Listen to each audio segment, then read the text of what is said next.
it's me again. Today's date is April 19th, 2024, and it's a Friday. As you notice, I have my pink headset on. I do, as I stated on my Twitter, have Tony's old microphone, but I'm still trying to figure out how to hook it up. Tony has a Shure brand microphone, my old Shure microphone. It was the step down from Tony's. Tony's is the upgrade.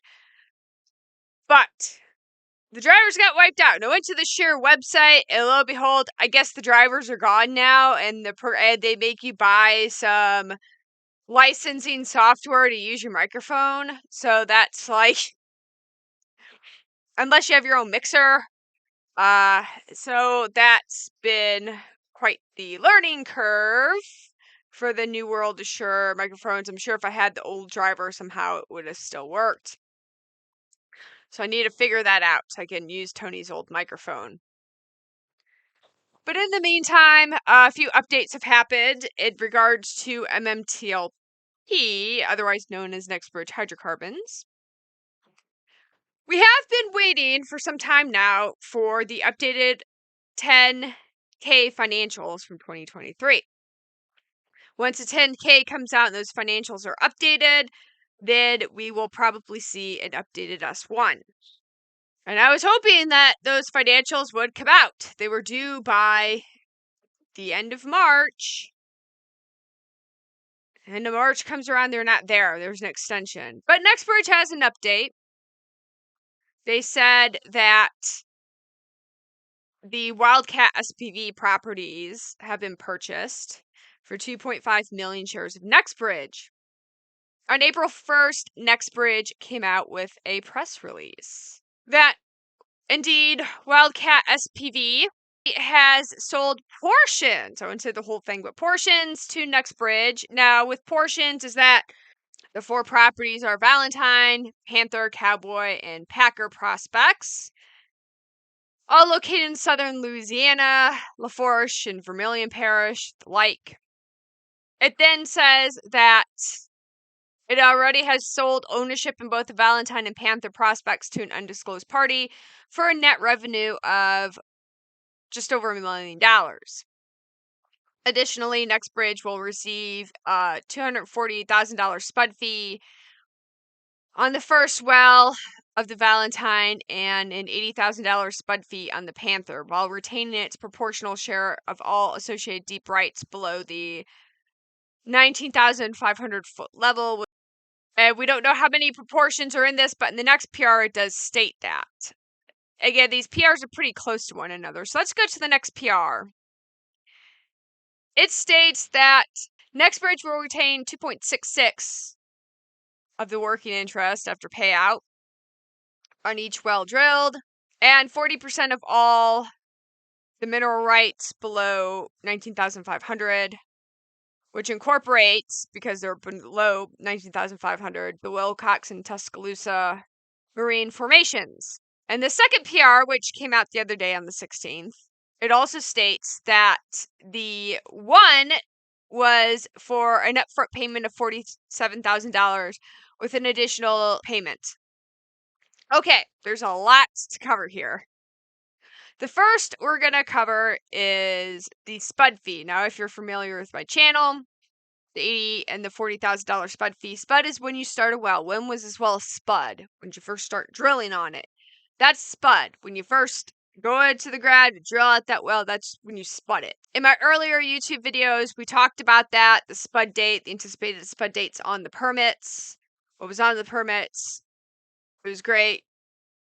Let's talk about the net, the $1 million net. Net is a bit different than gross. Just a quick refresher. Net is equal to the sale price minus your cost of goods sold. You get one number that's actually your gross, which is the sale price minus cost of goods sold. But net takes out your tax. So it's what you're left, like pure profit, to distribute or use whatever after the tax. Which one do you want to use? Well, it depends who you're trying to impress. Do you want to use your net or gross? The second I'm going to talk about is these percentages. As shown here on the second Nextbridge PR that came out on the 16th, we see that the $1 million wasn't for all of the Valentine, for 13.33%. And then, of course, Nextbridge retains the interest and 40% of the mineral rights below 19,500 feet. Okay, there's two parts to this: 13% with an upfront payment of $47,000 and then additional $620,000 payment when certain conditions are met going forward. They anticipate midsummer 2024. The buyer of this, who paid $47,000 upfront and then they owe money once. I call this a post allocation to us given certain conditions are met. You can use whatever term you want.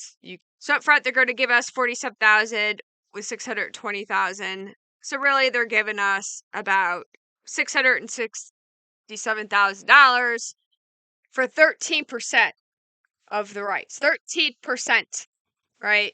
Again, Nextbridge has 75% of those, with 25% going to who the original mineral rights holder is, or maybe the landowner.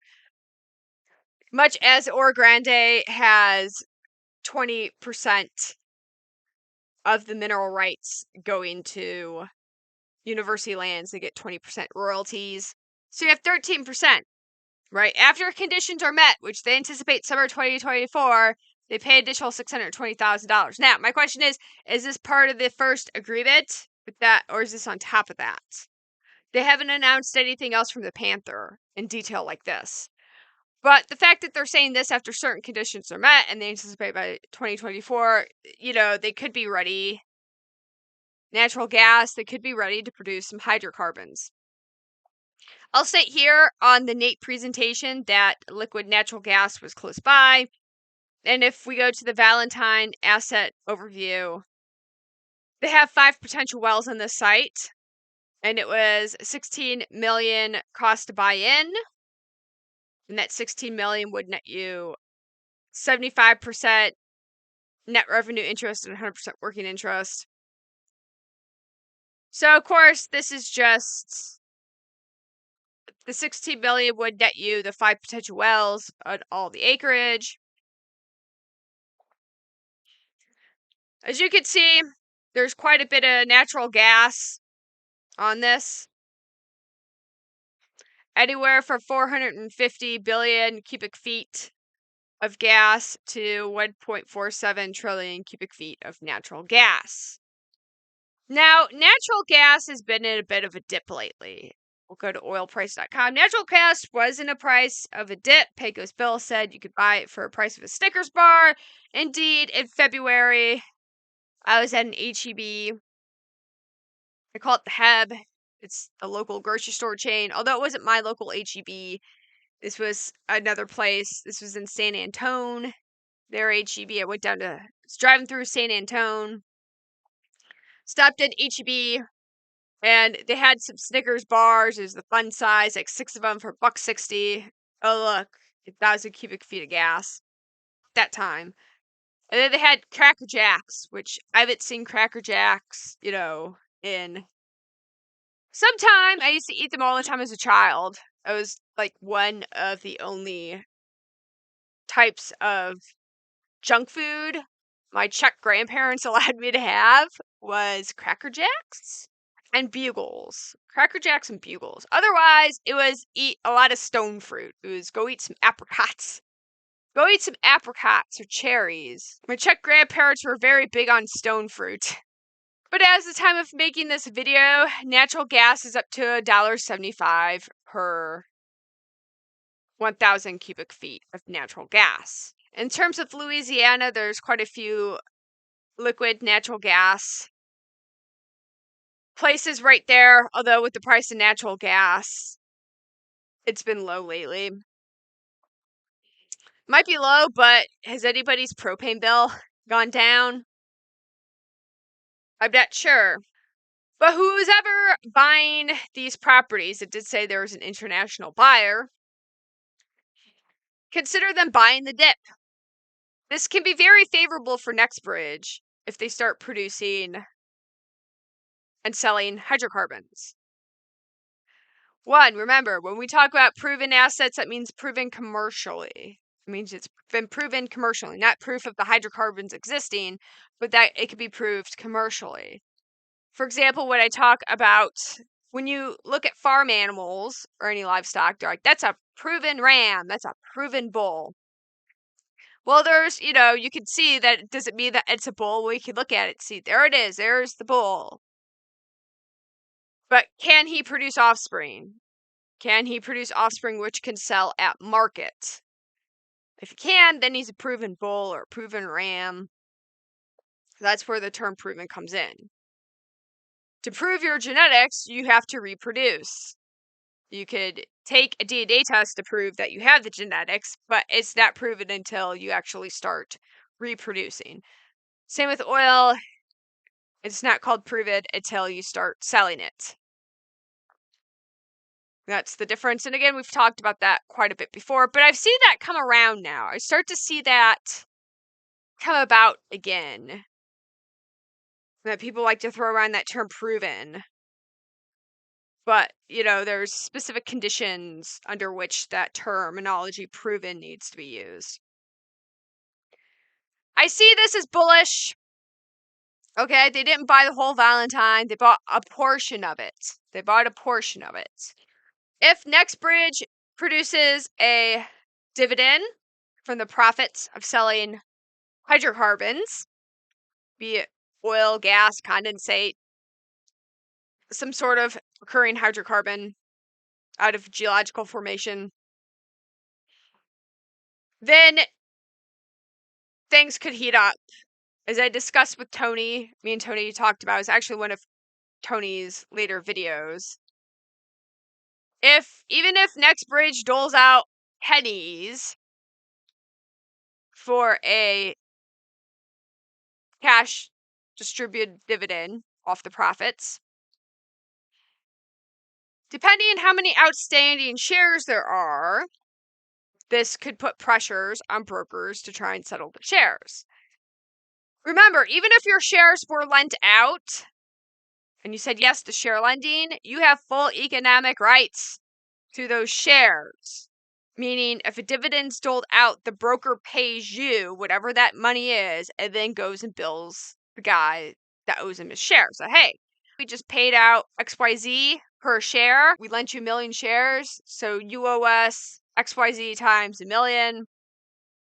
Pay up. Things might get interesting if people are like, oh, I can't pay you anymore. I thought those shares were worthless. Things could get interesting. Then the broker has a problem. Well, he just lost a bunch of money. That's a big liability. The big L word, liability. This is why I see it as bullish. Fish tank update. Here's the updated fish tank. I need to trim some of this Rotalia down here. Some of this Luigia is taken off. This Luigia is taken off, and Anthracite's doing quite well. Again, I'm bullish on these last two press releases, although I am a bit frustrated at the lack of the financials. And so it seems that the S1 is not going to be updated anytime very shortly. It could come out next week. I don't know. 10K could come out next week. I'd be happy. I would not complain about that problem. Or it might take a while.